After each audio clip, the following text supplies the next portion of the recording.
listen up. We're not gonna be here all night.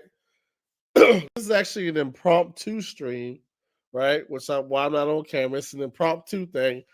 This conversation actually got sparked by something that I heard on HBCU Game Day, the D2 show. And so I'm going to play for you the clip that sparked this impromptu live stream, and then we're going to talk about something real. We're going to be real serious for a second. So I ain't going to waste no time. Let's get straight to the clip.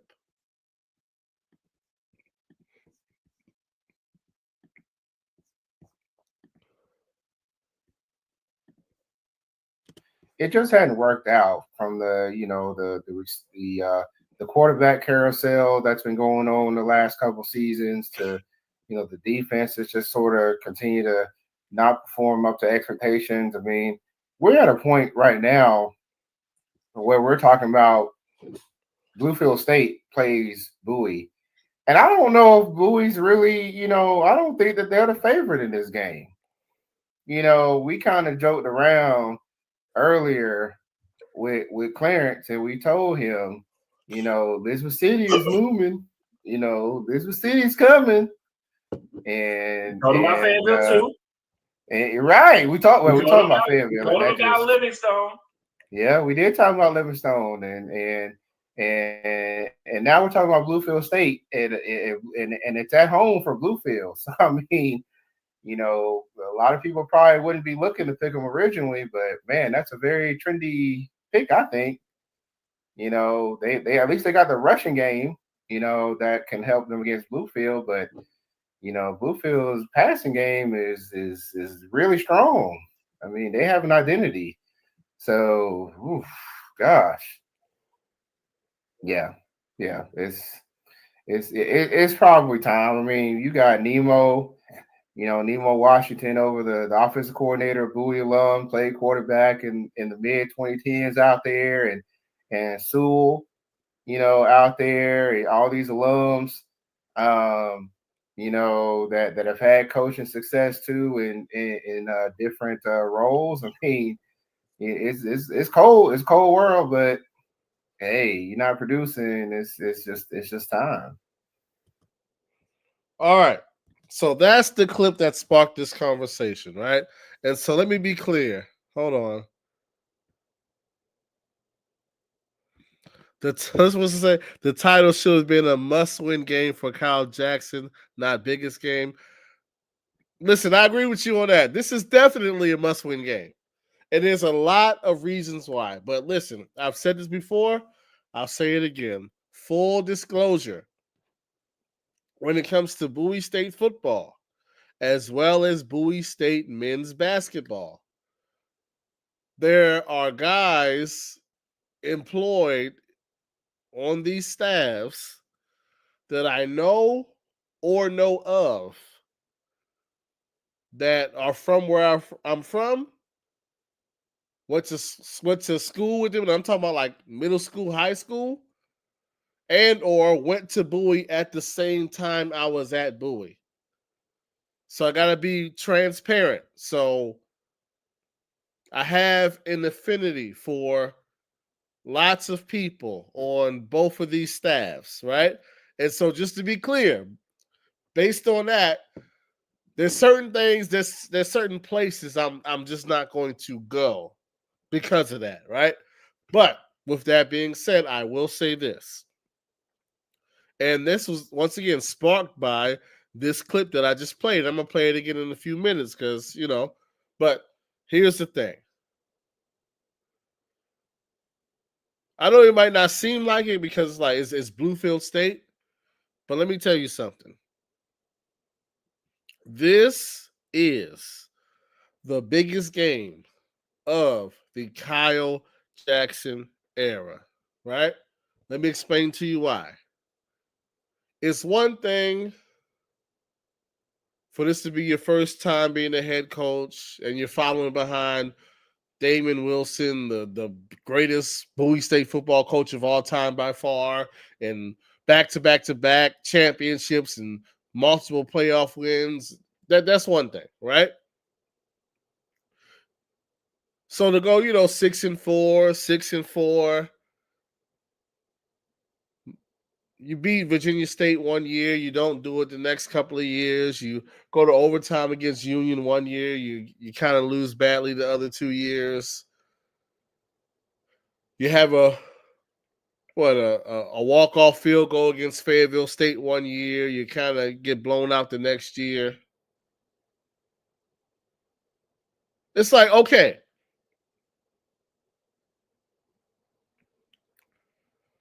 You know? It's like, all right.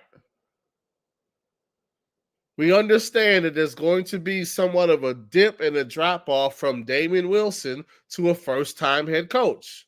And so, hey, you might get passed by Virginia State.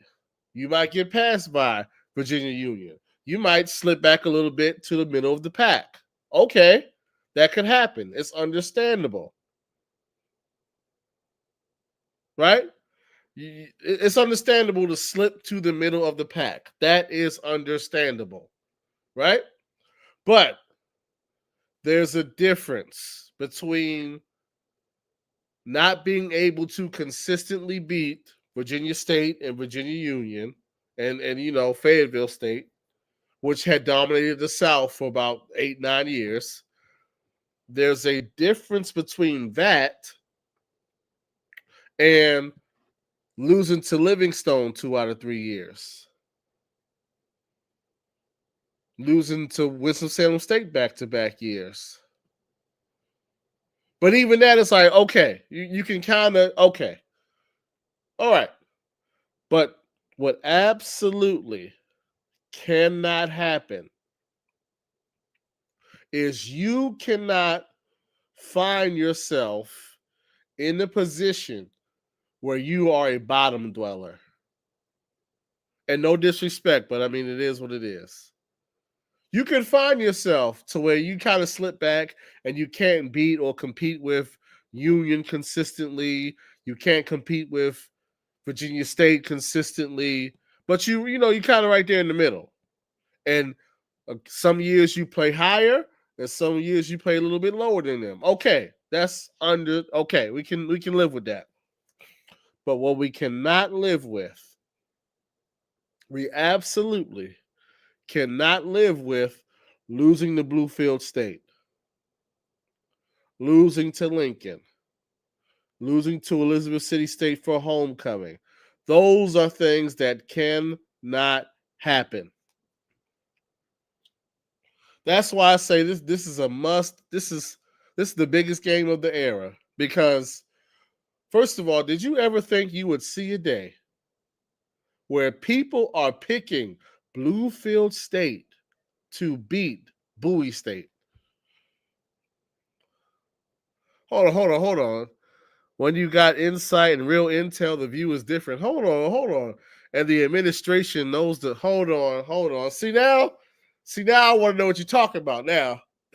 You got me. Hold on. What you talking about? But let me get back to this.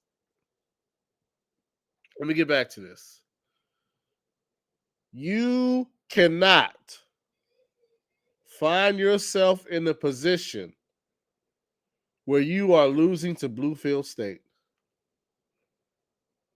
You cannot find yourself in a position where you are losing to Lincoln. You cannot lose homecoming to Elizabeth City State. You just can't do it. Because once again, it's one thing to fall to the middle of the pack. It is completely different to now you losing to bottom dwellers. Now you losing the team. No, you can't do. No. You can. I know about the offensive struggles. I understand that. But I don't care what offensive struggles you have. You cannot lose to a team that gives up 47 points a game, that gives up 475 yards a game, that let Shaw score 33 points. Shaw has no business scoring 33 points in 2025. and they let Shaw score 33 at Bluefield. There's no way you can lose that. You can't lose that game.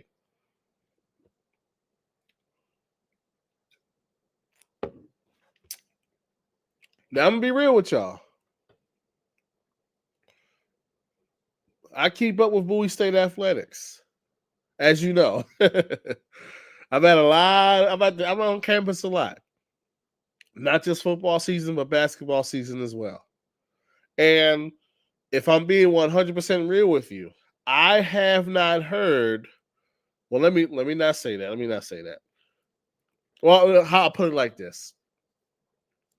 I have not heard a huge or a large groundswell of people saying there needs to be changes. I haven't heard that from Bowie State people. Now, don't get me wrong. I have heard that from people in the comments. I have heard that. I've heard that from people in the comments. I've heard that in some DMs. I have heard that.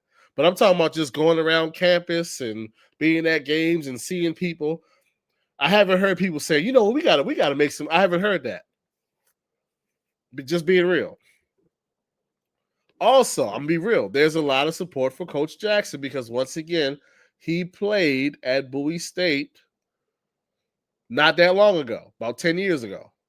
And he was on the staff when they won all the championships. Right?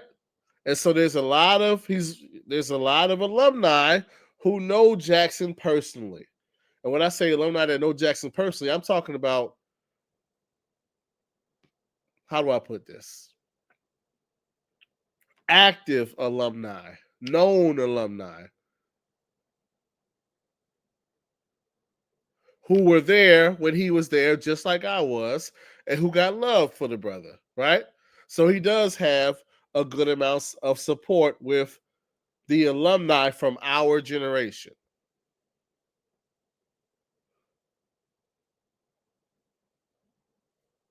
Right? Listen, here's the thing: the offensive coordinator is alumni as well. And I understand what you're saying. It's just, listen, I'm an alum, and so when somebody is there and they're an alum, it's hard for me to say we got to fire the alumni. You know.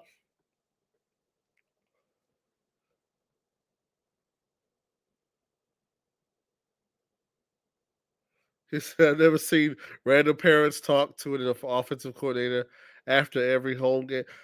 Oh, man. Okay. But let me not get too far off track. So what I'm saying is this. I have not heard a bunch of people saying we got to make changes. I haven't heard that. On the flip side, I know that Coach Jackson does have a whole lot of support. However, here's the thing. It's actually rather simple. You cannot lose to Bluefield State. You cannot lose to Lincoln.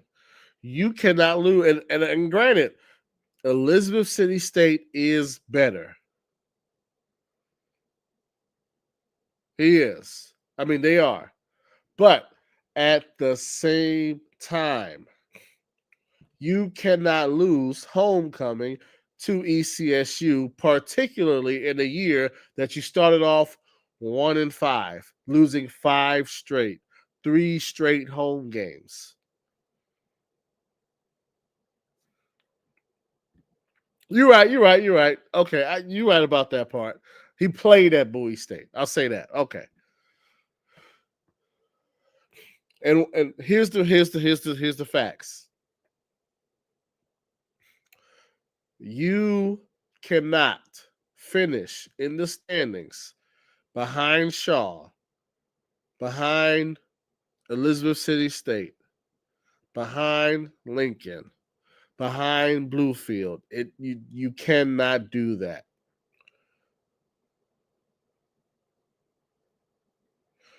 Listen, I just said we can't. Listen, you can't lose homecoming. Even though ECSU is better, it don't matter.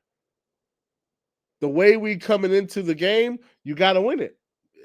No, especially when it comes across 2 years ago where we had the biggest crowd ever in Bowie State history, sold it out, over 4,000 people, and we got blown out by Virginia State.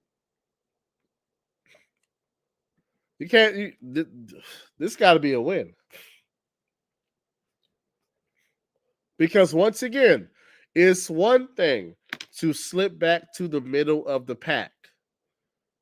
You cannot find yourself in the bottom of the pack. That can't happen. It's one thing you finish behind Johnson C. Smith, Fayetteville.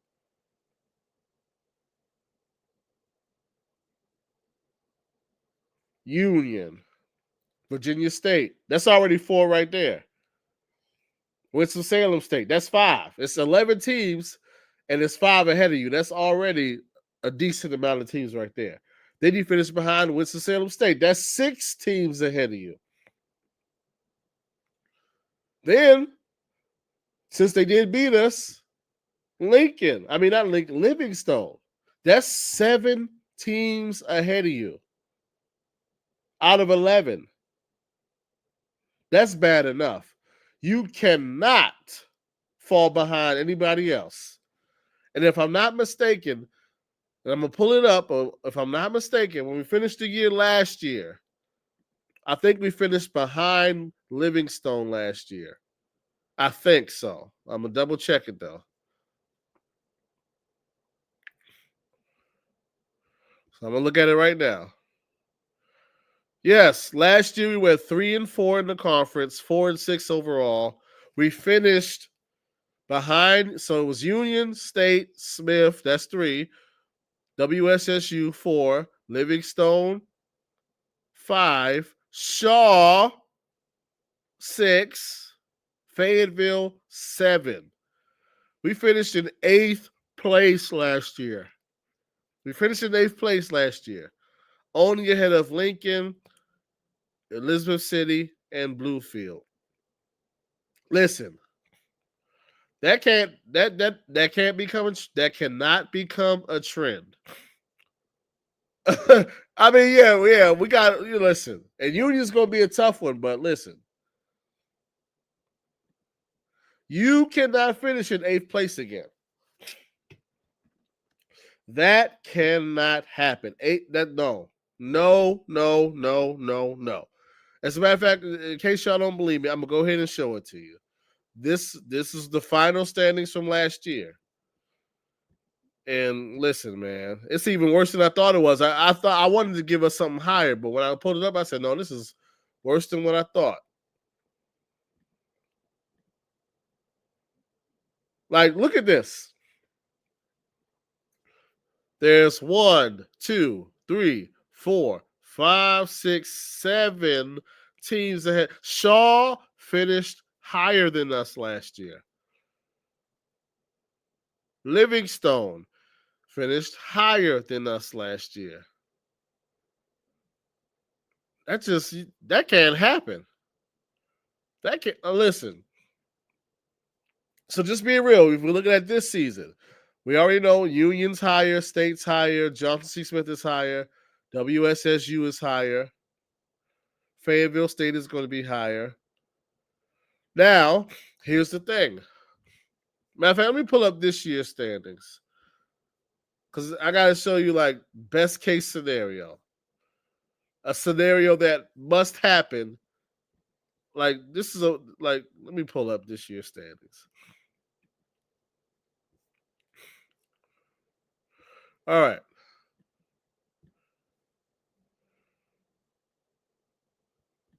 Here we go.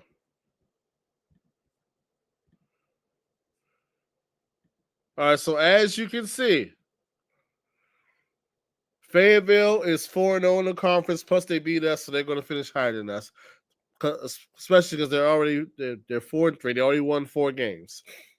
So if they win one more game, the best we can do is tie them, and then they have the tiebreaker. They're going to finish higher than us. So is Union. So is Smith. But here's where it gets interesting.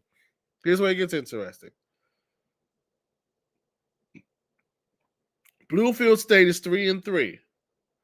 2-1 in the conference. But when you look at their 2 wins, it was Lincoln and it was Bluefield. No, it was Lincoln and it was Shaw. We play Bluefield this weekend. We win the game, we go to 2-5. They drop to 3-4, and then you look at Bluefield. If you look at the rest of Bluefield's schedule, which I'm going to pull up, let me go ahead and look at the rest of Bluefield's schedule.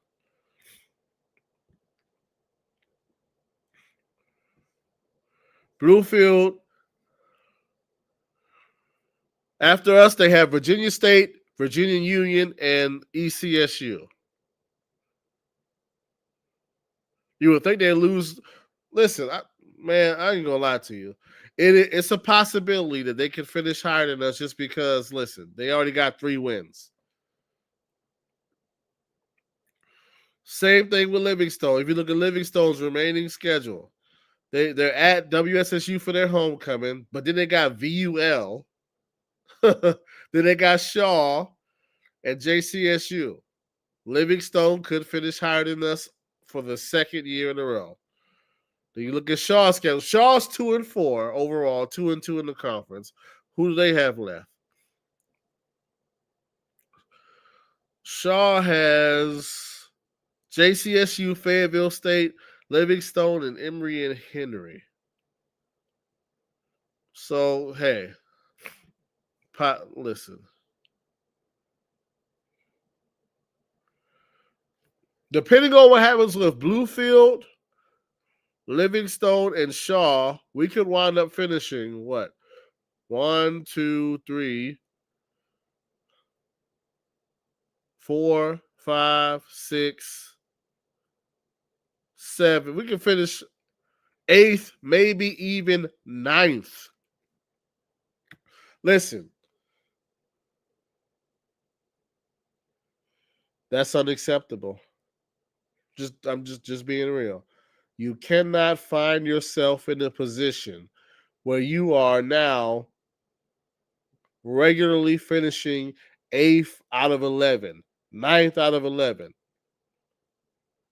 5th and 6th, 6th place is already like, hey man, you got a ways to go to get up to the top again. But okay, you can live with 6. Yeah, right. You can live with, especially these days. You can accept being behind the 2 Virginia schools and 2 of the Carolina schools. Pick 2, depending on the year. That puts you at 5th. Every once in a while, you might finish 6th, but you can't start once you start talking about 7, 8, 9. That's a problem. That's why I say this is the biggest game. I'm gonna play this clip again because I want you to understand how far we have potentially fallen.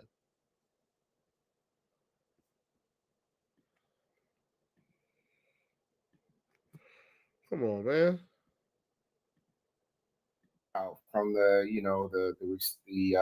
quarterback carousel that's been going on the last couple seasons to the defense is just sort of continue to not perform up to expectations. I mean, we're at a point right now where we're talking about Bluefield State plays Bowie. And I don't know if Bowie's really, I don't think that they're the favorite in this game.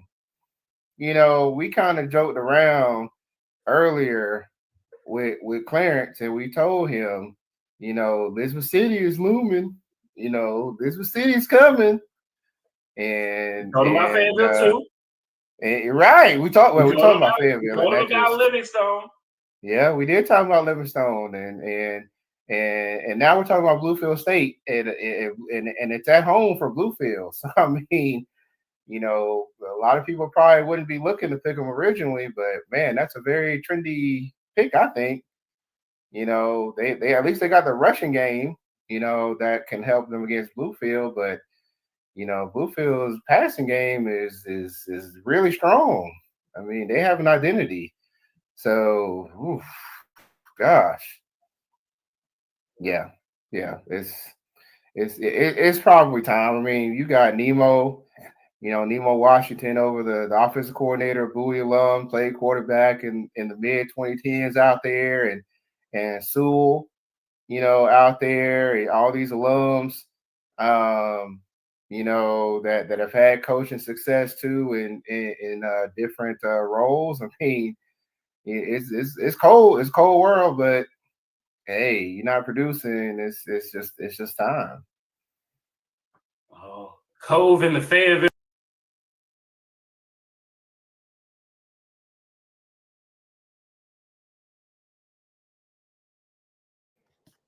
We are now in a place where people are openly talking about a change needing to be made.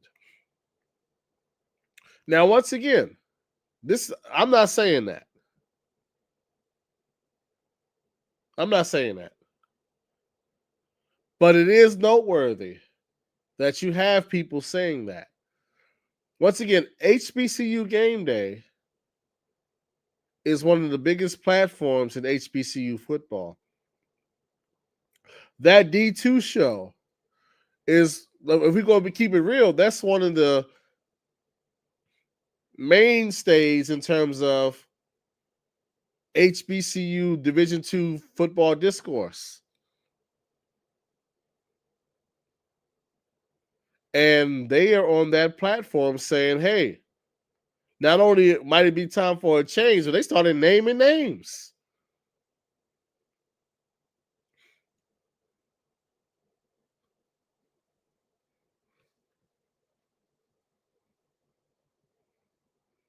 He said, how do you make a video, Sean, if it's a stats from 21 to 2025 and say change don't need to be made? Listen.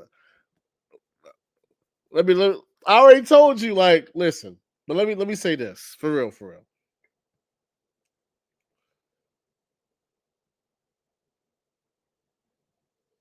I'm trying to figure out how to word it, right? I ain't gonna lie, listen. I'm being honest with you. At the very least, we have to finish the season winning 3 of 4 at the very least. It's not that I'm playing it safe. It's just that I got a lot of respect for those guys for a lot of different reasons. I'm still going to say, I was the one that pointed out the numbers, right? So you see, I pointed out the problem and broke it down. He said, you know what that sound like? But, well, here's the thing, though. The sideline pass doesn't come from the coaches. It comes from the athletic department. And when I'm on the sidelines, if you notice, I don't talk to anybody because I'm not there to talk to people. I'm there to get content. So I don't talk to players unless they walk into me and speak. And I don't approach coaches and say stuff to coaches at all because that's not what I'm there to do.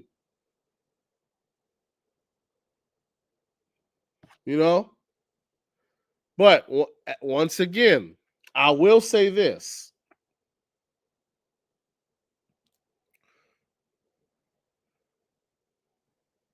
They have to win this game. Yeah, because I'm going to be real with you. The reason I don't do that is because, listen, if you're there as media and you're there to get content and pictures and videos and up and close context of what's going on in the field, I don't think it's appropriate for you to be trying to walk up to coaches and talk to coaches or what you're doing about. I don't think that's appropriate. So I go out of my way not to bump into people because they didn't give me a pass to talk to the coaches about who's playing and this and that. Like if I was going to do that, that would be for a press conference. But on the sideline during the game, I don't think it's appropriate to be walking up to people. So I don't talk to nobody except for other press people. You see what I'm saying? But even with that being said, once again, this is a game that you have to win. Like there's no way around that.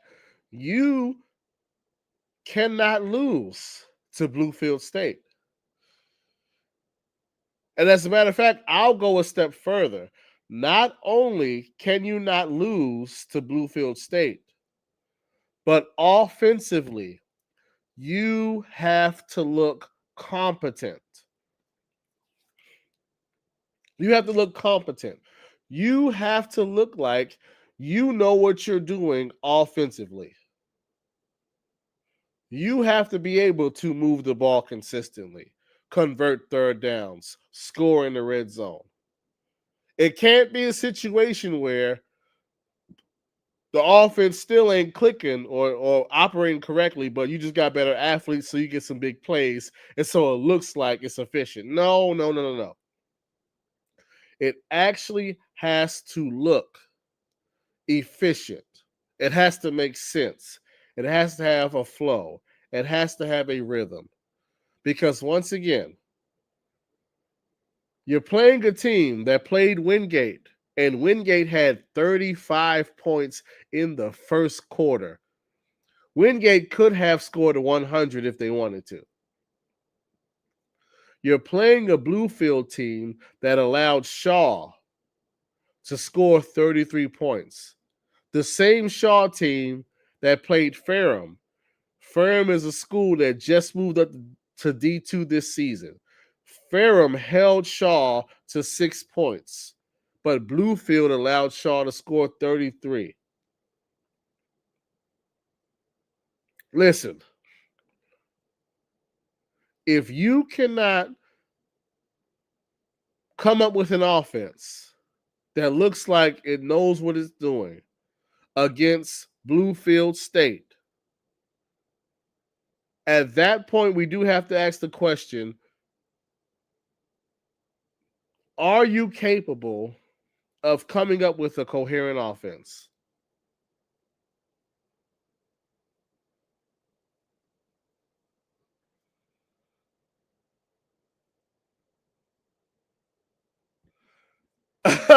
See, hey, you're not lying. I will say that you're not lying. When I first, because you probably remember my first video. My first video was probably, I think my first video ever was after Bowie State won the home opener, the first game of the Kyle Jackson era. They actually won against Saginaw Valley. But the team looked so bad, I was like, this is a lucky win, and this ain't good enough. And I was like, straight no chaser. I was going in, I was going ham. I wasn't mincing my words or nothing. So you are correct about that. But the reason I kind of like calmed it down some is because I realized you can say the same thing and just use different language. Because if you really pay attention to what I've been saying is the offense is bad and it's not good enough. You know, I did, yeah. I do remember that. Yep, that you're not lying. That did happen. And so, but what I realized was you didn't have to. What I realized was I didn't have to do all that. Right, the tape is out there. The numbers, the statistics are out there. So you don't gotta be all hyperbolic and doing all of that because the numbers are there. Right? My whole stance on it now is when I go through the schedule over the last 3 years and I look at the offense and I pull up the numbers and I say, this is how many points they've scored. That's way more hard hitting than any I think that's the strongest thing you can say. You said, why are people talking about Kyle Jackson instead of Matt Goggins? Listen, if you even look at my thumbnails, I have Goggins in like several thumbnails. I went in on Goggins, I think either last year or the year before that. But here's the thing, though. Here's the thing that I don't think a lot of people are thinking about. At the end of the day, it's going to be Kyle Jackson's win-loss record, right? This is not the Matt Goggins era. This is the Kyle Jackson era, right? Kyle Jackson was named interim head coach, and then he went 6-4 and got the interim tag taken off, right? And then the second year, Kyle Jackson went 6-4, and then last year, Kyle Jackson went 4-6.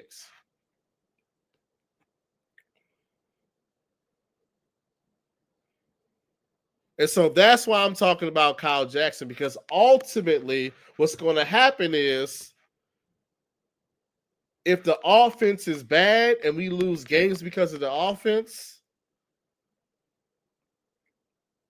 either Coach Jackson is going to have to make a change at OC or the AD is going to make a change at head coach.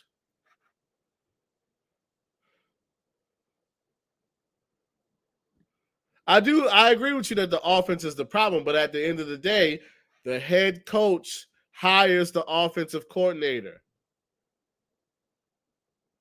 Right? The head coach hires the offensive coordinator. And so at a certain point, you got to look at the offensive coordinator and say, listen, you're not about to lose me my job. So I'm gonna have to make a change on my staff so I can keep my job. I agree with you. Hold on. I agree with you. Yes, he is a defensive minded coach. Yes, I do know that. But what I'm saying is, once again, that offensive coordinator is on your staff. And so either you are going to make a change on your staff or your staff is going to cost you your job. But if the offense doesn't get better, eventually something's going to happen.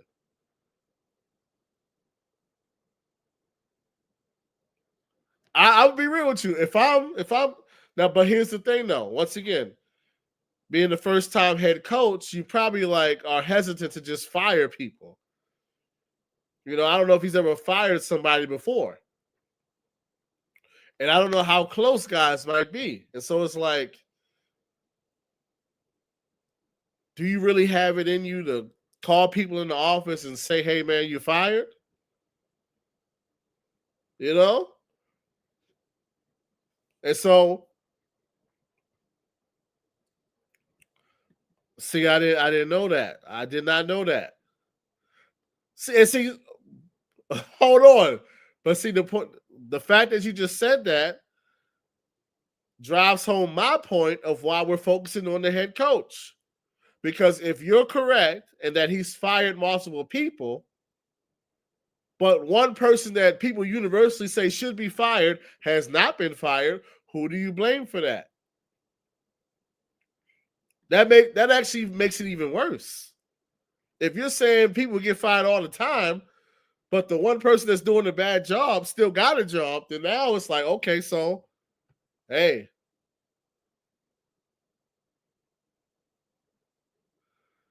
I agree with this as well. I haven't seen it. I don't. So it could get better, but I don't have any faith in it getting better because it would have happened already.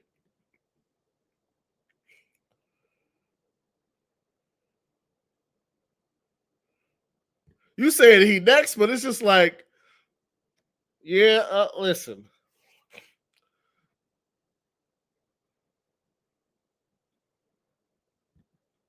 Drew, I agree with you on that. I agree with you. I don't think he understands the personnel. I did a video a couple of days ago about why aren't we using fullbacks and tight ends? If we having troubles blocking on the line, and the quarterback has lost some of his confidence, and we have tight ends and fullbacks on the roster, why aren't we using them to? But hey, so I agree with you on that. But once again, You cannot be in a space where people are picking Bluefield State to beat you, where people are picking Elizabeth City State to beat you at your homecoming. You cannot be in a space where you're going to finish in 8th place, 9th place 2 years in a row.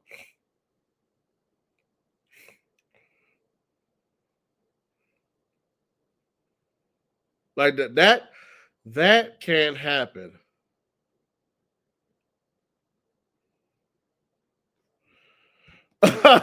Hold on. I agree with you on that. Even with David Wilson, if this is the OC, we would, because he wanted, I agree with you. The offense is bad. It's real bad.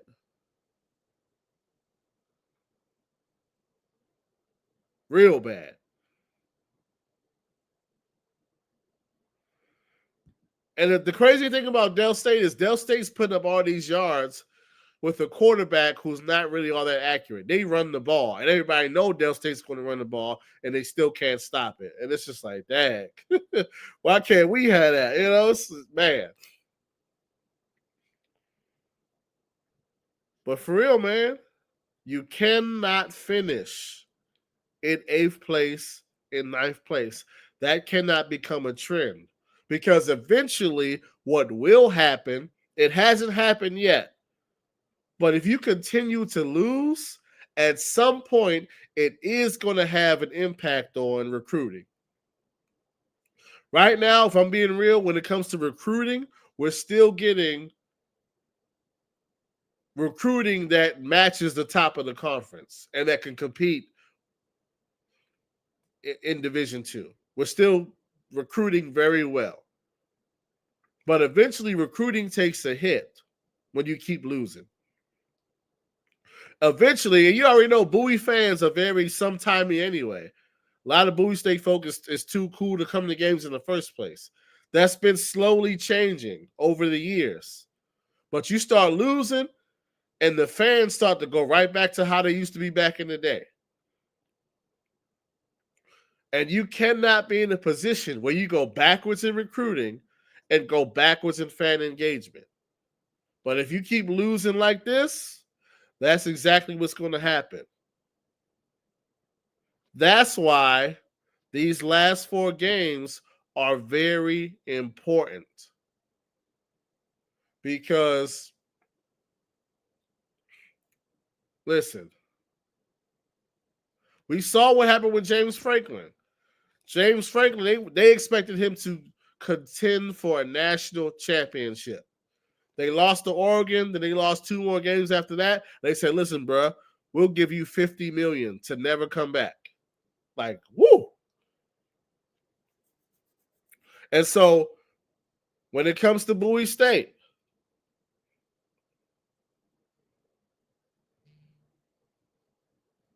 you find yourself in a position where you finish in 8th place, finish in 9th place, finish in 8th place. The next thing you know, the attendance starts to. First of all, listen, we already know Bowie State students and alumni are too cool for school. They come into the game fashionably late. The stands really don't fill up to like going into the second quarter. We already know that.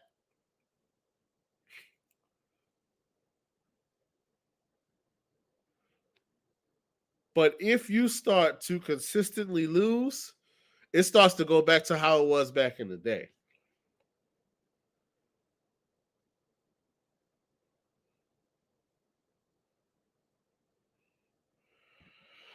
Yeah.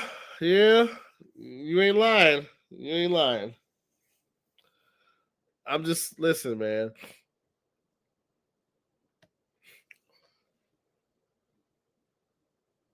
I'm gonna put it like this. You're finishing the year, and 3 of the 4 teams that you're playing, you should be able to score on these teams. You should be able to figure out a new system, a new philosophy. You should be able to figure out some momentum to go into the next season, right? Because when you're losing and stuff like that, what you have to do is you have to give people a reason to believe. Give people a reason to have hope for the next year.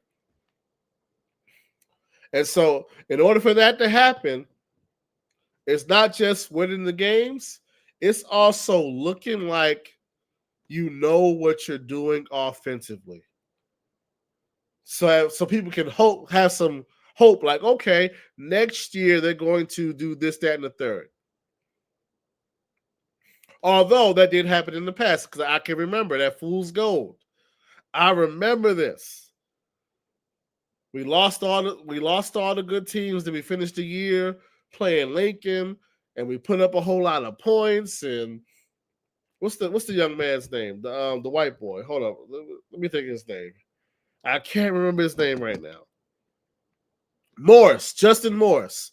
Justin Morris looked amazing versus Lincoln, and he was HBCU quarterback of the week. And you're thinking, okay, coming in the next year, we done figured out the offense, we done figured out quarterback. Justin Morris going to do this, that, and the third. And then next thing you know,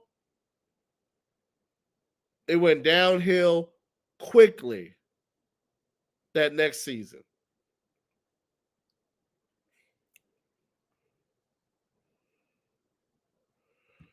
Listen, I think we all know this. Matt Goggins, he could cost a whole lot of people their job. I'm just being like for real.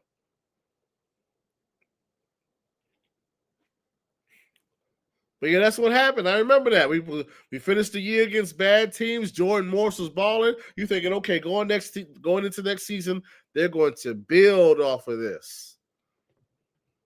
And it didn't take long for you to go, oh no, they're not.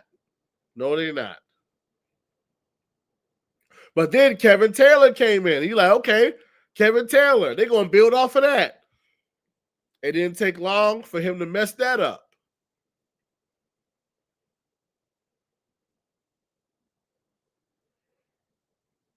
If we're going to be real, you give Matt Goggins a quarterback, give him about 3-4 games, and he will ruin that young man's confidence and completely destroy the offensive productivity. And then he'll go to the next quarterback and do the same thing with that guy. I said it recently, man. It's like guys play quarterback for Matt Goggins, and then shortly after that, they stop playing the sport altogether. Amir Jenkins just stopped playing football. Jordan Morris, I think, stopped playing football altogether.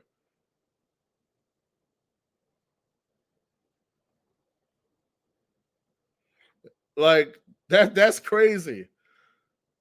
How quarterbacks play for you, and they just quit the sport. They're like, look, I don't even want to play football no more. That's crazy.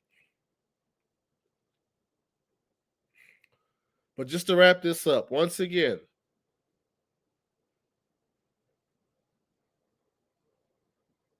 you got to win these games. You cannot lose homecoming. You cannot lose Saturday to Bluefield State. You cannot lose the last game of the season at Lincoln. Especially because the way it's looking like Lincoln is going to go 0-10. Also, we have never lost to Lincoln. You cannot be the one to lose to Lincoln. It can't happen. And I'll be real with y'all. I have no desire to travel to Bluefield, West Virginia. So I'm gonna be watching the stream just like yo. I'm not making that trip. I'm sorry. I'm not driving 5.5 hours to Blue. No, I'm not doing it. Because I still have a little bit of faith. And I have faith that they are going to get the job done in a major way on set. I got faith. I believe They're going to get the job done on Saturday. But if they do not, I'm gonna tell you straight up. If we lose to Bluefield State, I'm going to have a call-in show, and people that have listen. I'm gonna let people air out their grievances and say whatever they need to say. But listen, man, I have faith. They're not gonna let that happen. It's not that bad. It's bad. It ain't that bad. There's no way on earth that we are going to lose to Bluefield. I just can't make myself believe that that's going to happen. I can't believe it.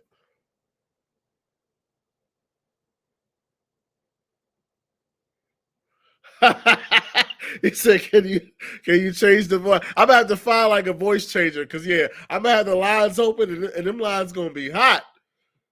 But yeah, man, I don't think it's gonna come to that. It better not come to that. I ain't gonna lie. Listen, it better not come to that. It's a must-win game, man. It is a must-win game. And I'm not going to say you got to make changes, but I am going to say that something needs to change. Either the offense needs to change or the person that's calling the offense needs to change, but something got to change and fast. We can't do another year of this. Because let's just keep it real. If we had a decent offense, we're not 1-5. If we have a decent offense, guess what? We're probably 3-3, maybe even 4. No, yeah, maybe no. If we have a decent offense, we're 3-3, maybe even 4-2.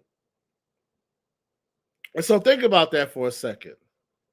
Think about us being 4-2,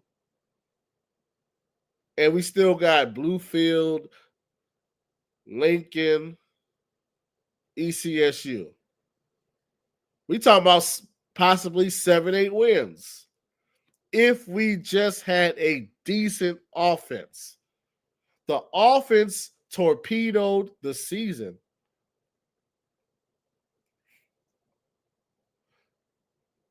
Let's just be real. With an offense, we should have won the Livingstone game. I'd make the argument we should have won the Winston-Salem State game. We got into the red zone 6 times and scored 21 total points. With an offense, we should have won last week against Virginia State.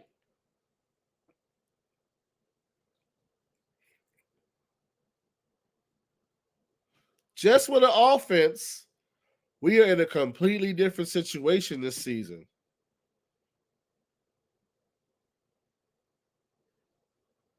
But hey, man, it is what it is.